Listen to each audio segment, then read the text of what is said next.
요즘처럼 더위가 기승을 부리는 날엔 에어컨 없이는 하루도 견디기 힘드시죠.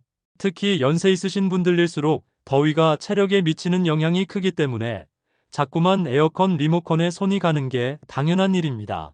하지만 그렇다고 하루 종일 틀자니 전기세가 걱정이고 끄자니 너무 더워서 잠도 제대로 못 주무시는 분들 많으시죠. 하루 종일 틀면 전기요금 폭탄 맞는다더라. 그래도 아껴 써야지 하며 선풍기만 틀고 땀을 훔치시는 어르신들, 제가 현장에서 정말 많이 배웠습니다. 제가 에어컨을 설치하면서 30년 동안 가장 안타까웠던 장면이 바로 이런 모습이었습니다. 더워서 힘들어도 전기세 걱정에 에어컨을 마음 놓고 틀지 못하는 분들, 결국 더위에 지치고 밤잠 설치고 건강까지 안 좋아지시더라고요. 그런데 말입니다. 이 모든 고생이 사실은 잘못된 상식 때문이라는 걸 아시는 분은 거의 없었습니다. 제가 실제로 에어컨을 설치하러 다니면서 매번 느끼는 게 있습니다. 대부분의 가정에서 에어컨을 너무 아깝게, 그리고 너무 어렵게 쓰고 계시다는 겁니다.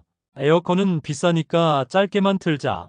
제습 모드는 전기 덜 먹는 거라더라. 외출할 땐 무조건 꺼야지 같은 생각들 다들 한 번쯤 해보셨죠? 저도 어릴 적 부모님 댁에서 그렇게들 사용하셨습니다. 그런데 이게 오히려 전기를 더 쓰게 만드는 원인이 된다는 사실 알고 계셨나요? 같은 모델의 에어컨인데도 누군가는 전기세가 3만 원 나오고 옆집은 12만 원 나오는 이유. 바로 그 사용법의 차이에서 생기는 겁니다. 더 많이 쓴 게 아니라 더 똑똑하게 쓴 거죠. 실제로 제가 알려드린 방법을 따라 한 고객분은 한여름에 하루 종일 에어컨을 켜놓고도 한 달 전기세가 28,000원밖에 안 나왔습니다. 반면 똑같은 평수, 같은 브랜드의 에어컨을 쓴 옆집은 12만 원이 넘게 나왔죠. 이런 결과를 보면 아니, 도대체 뭐가 다르길래?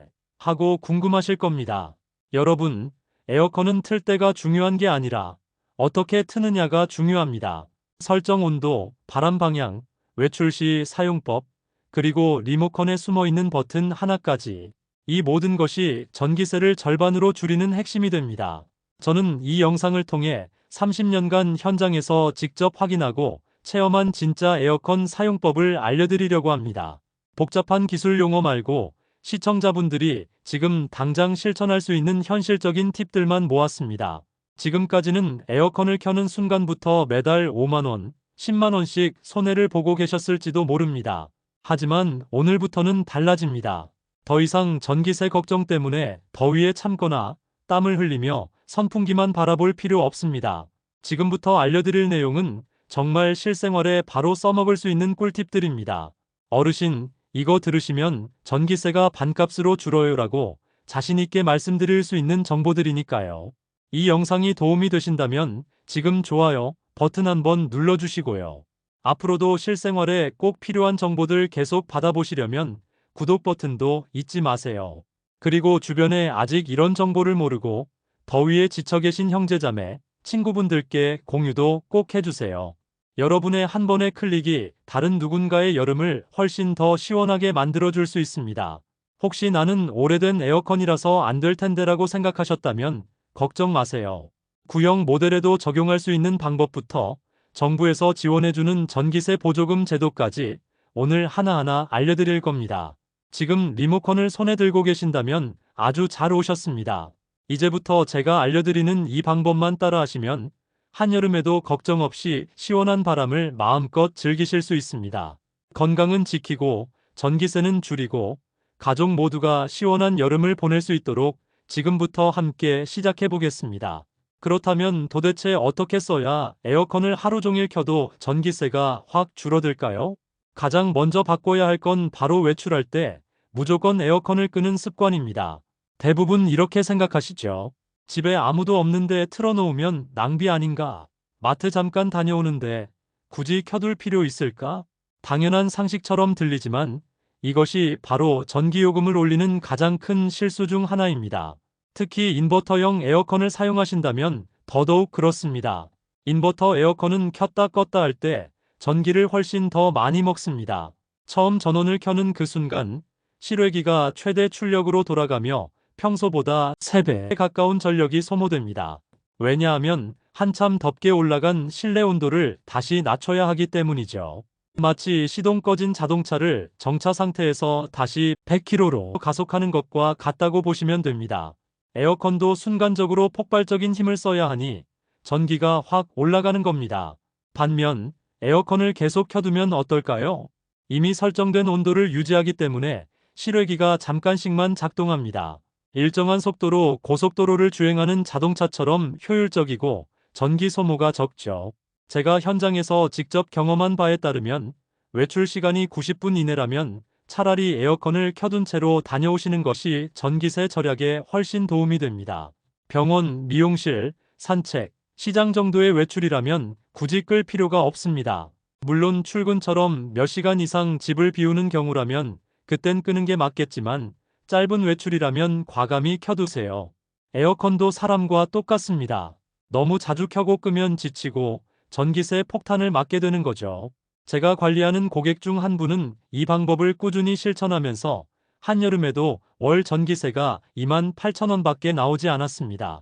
물론 집 평수도 보통이고 특별한 고급형 제품을 쓴 것도 아닙니다. 단지 사용법만 제대로 바꾼 거죠. 반면 같은 모델의 에어컨을 설치한 옆집은 12만 원이 나왔습니다. 이 차이를 만든 건 시간이 아니라 습관이었습니다. 그리고 여러분도 지금부터 이 습관만 바꾸면 누구보다 시원하면서도 경제적인 여름을 보내실 수 있습니다. 다음으로 꼭 짚고 넘어가야 할 부분이 있습니다. 바로 많은 분들이 헷갈려 하시는 냉방과 제습 모드의 차이, 그리고 언제 어떻게 써야 전기세를 아낄 수 있는가입니다. 요즘 에어컨에는 대부분 제습 버튼이 따로 있죠. 그래서 많은 분들이 이렇게 생각하십니다. 찬바람이 덜 나오니까 제습이 전기 덜 먹는 거 아니야? 덜 시끄럽고 조용하니까 전기도 덜 쓰겠지? 그런데 이건 반은 맞고 반은 틀렸습니다. 실제로는 냉방이든 제습이든 에어컨 내부의 실외기 작동 방식은 거의 똑같습니다. 바람이 덜 나올 뿐 실외기는 쉼없이 돌아가고 있는 거죠. 즉, 제습이라고 해서 전기세가 확 줄어드는 건 아닙니다. 오히려 잘못 사용하면 더 낭비가 됩니다. 그렇다면 제습은 언제 쓰는 게 맞을까요? 비 오는 날, 장마철처럼 습도가 높은 날, 혹은 집안이 눅눅해서 바닥이 끈적끈적한 날에는 제습 모드가 탁월한 선택이 됩니다.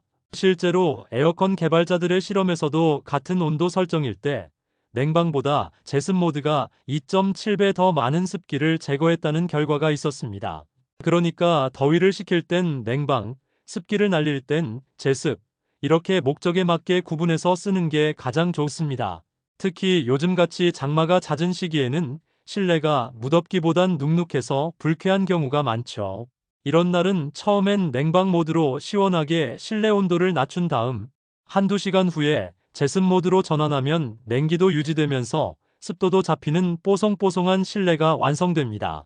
제가 직접 여러 가정을 돌며 알려드렸던 이 방법은 시니어 분들께 특히 효과적이었습니다. 왜냐하면 땀이 잘 안 마르고 바닥이 끈적해서 불쾌하다는 말씀을 많이 하시거든요. 그런데 이 냉방 후 제습 전환법을 알려드리면 정말 깜짝 놀라십니다.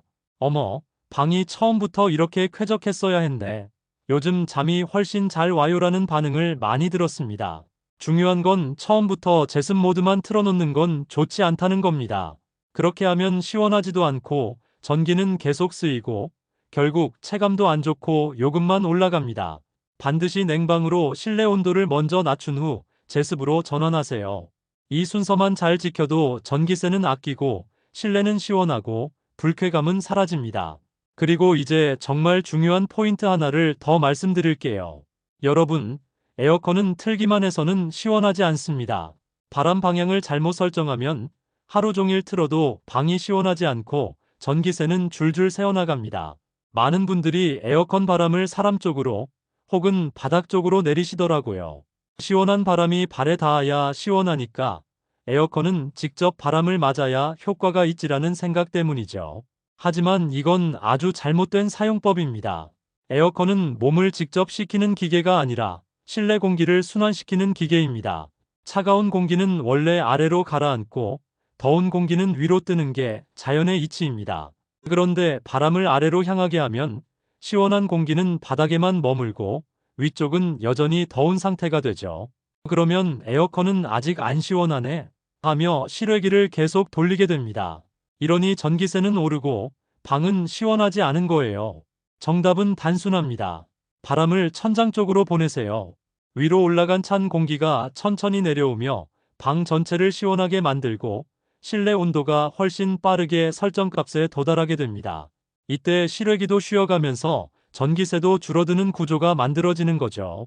제가 설치한 두 집을 비교했을 때 같은 모델, 같은 평수의 에어컨이었는데도 바람 방향을 위로 설정한 집이 한 달 전기세가 무려 5만 6천 원이나 더 저렴했습니다. 정말 바람 방향 하나로 반값 전기세를 만든 셈입니다. 그리고 하나 더. 에어컨 리모컨을 한번 유심히 들여다보세요. 자동, 오토, AI, 스마트, 절전, 에코 이런 이름의 버튼이 보이시나요? 이름은 다르지만 기능은 같습니다. 바로 에어컨이 스스로 똑똑하게 작동하도록 도와주는 마법의 버튼입니다. 이 버튼을 누르면 에어컨은 실내 온도와 습도, 사용자의 패턴을 감지해서 필요한 만큼만 작동하고 나머지 시간에는 실외기를 쉬게 해줍니다. 즉, 여러분이 굳이 온도를 자주 바꾸지 않아도 에어컨이 스스로 적당히 조절하는 거죠.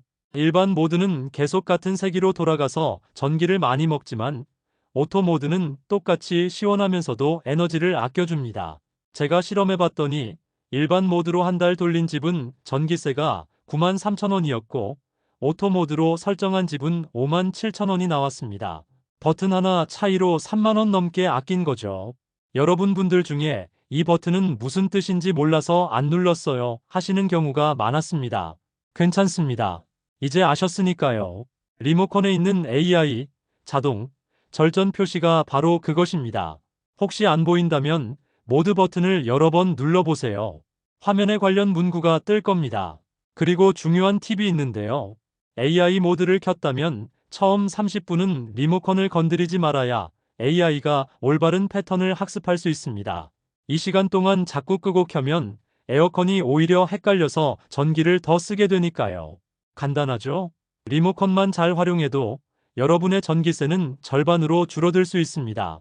그리고 마지막으로 에어컨을 아무리 똑똑하게 켜고 바람 방향을 잘 조절해도 실내 온도 자체가 계속 올라가면 아무 소용이 없습니다. 이때 가장 큰 영향을 주는 건 바로 창문을 통해 들어오는 햇빛입니다. 특히 남향 창문, 거실 유리창, 베란다처럼 해가 직접 뜨는 공간은 태양열이 그대로 실내로 들어와서 온도를 끌어올립니다.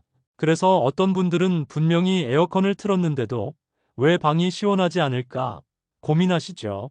실제로 제가 측정기로 직접 실험해 본 결과 햇빛을 가렸을 때와 가리지 않았을 때의 실내 온도 차이는 최대 3.5도나 났습니다. 3도가 낮아지면 에어컨이 훨씬 덜 힘들게 돌아가고 그만큼 전기세는 내려가게 되는 겁니다. 가장 쉬운 방법은 햇빛 차단용 커튼이나 블라인드, 썬팅 필름을 활용하는 것입니다. 여기서 주의할 점은 단순히 빛을 가리는 것이 아니라 열을 막는 것이 중요하다는 겁니다. 두꺼운 암막 커튼이나 열 차단 블라인드를 쓰면 실내에 들어오는 태양열을 확실히 줄일 수 있고 그 효과는 에어컨 성능 못지않게 큽니다. 특히 오후 2시부터 5시 사이에는 반드시 커튼을 쳐두세요. 이 시간 동안 쏟아져 들어온 열기 하나가 저녁까지 방 안을 후끈하게 만들고 결국 밤잠까지 설치게 만듭니다. 그리고 한 가지 더, 선풍기를 창문 쪽에 두는 것도 피해주세요. 바깥의 더운 공기를 안으로 끌어들이는 꼴이 되니까요. 오히려 창문 반대편에서 바깥쪽으로 바람을 밀어내는 식으로 배치하는 것이 훨씬 효율적입니다. 그리고 아무리 에어컨을 잘 틀어도 필터가 더러우면 모든 게 소용없습니다. 바람이 약하다, 냄새가 난다, 전기세가 갑자기 늘었다면 가장 먼저 에어컨 필터 상태부터 확인해 보세요. 예전에 제가 한 할머님 댁을 방문했는데 에어컨에서 곰팡이 냄새가 심하게 나고 바람도 약했습니다. 필터를 열어보니 먼지가 시커멓게 덮여 있어서 본래 색도 안 보이더군요. 그걸 깨끗하게 청소해드린 후 다음 달 전기세가 15만 원에서 7만 8천 원으로 뚝 떨어졌습니다. 필터 청소 하나로 한 달에 7만 원을 절약한 셈이죠. 방법도 어렵지 않습니다. 에어컨 전원을 끄고 앞면 커버를 열어 필터를 꺼낸 후 미지근한 물로 부드럽게 세척하고 완전히 말린 뒤 다시 끼우면 됩니다. 2주에 한 번만 해도 에어컨이 훨씬 조용하고 시원하게 돌아가고 전기세는 확 줄어듭니다. 마지막으로 한 가지 더, 이건 진짜 돈 되는 정보입니다. 혹시 여러분 중에 정부가 주는 에너지 바우처 제도를 들어보신 분 계신가요? 이 제도는 일정 기준을 충족하는 가구에 대해 여름철 냉방비와 겨울철 난방비를 최대 70만 원까지 지원해주는 정책입니다. 특히 시니어 분들이나 독거 어르신, 장애인, 임산부가 계신 가구는 자격 요건이 해당될 가능성이 높습니다. 신청은 6월부터 12월까지 주민센터에서 가능하며 신분증과 주민등록등본만 있으면 간단하게 접수하실 수 있어요. 작년에도 수십만 명이 몰라서 못 받으셨다고 하니 꼭 확인하고 챙기셔야 합니다. 이건 단순한 할인 혜택이 아니라 전기세 자체가 없어질 수도 있는 큰 기회입니다. 나만 알고 넘기지 마시고 주변 지인분들께도 꼭 알려주세요. 이처럼 에어컨을 똑똑하게 쓰는 방법은 생각보다 어렵지 않습니다. 다만 제대로 아는 게 중요합니다. 바람 방향 하나, 버튼 하나, 커튼 하나, 그리고 필터 청소 10분. 이 작은 실천들이 모이면 당신의 여름은 더 시원하고 전기세는 더 가벼워질 수 있습니다. 오늘 들으신 정보들 꼭 실천으로 옮기시고요. 나는 오늘부터 전기세 절약 시작합니다. 라는 댓글도 남겨주시면 더 많은 분들이 함께 할 수 있습니다. 당신이 공유한 영상 하나가 누군가의 여름을 지켜줄 수도 있습니다.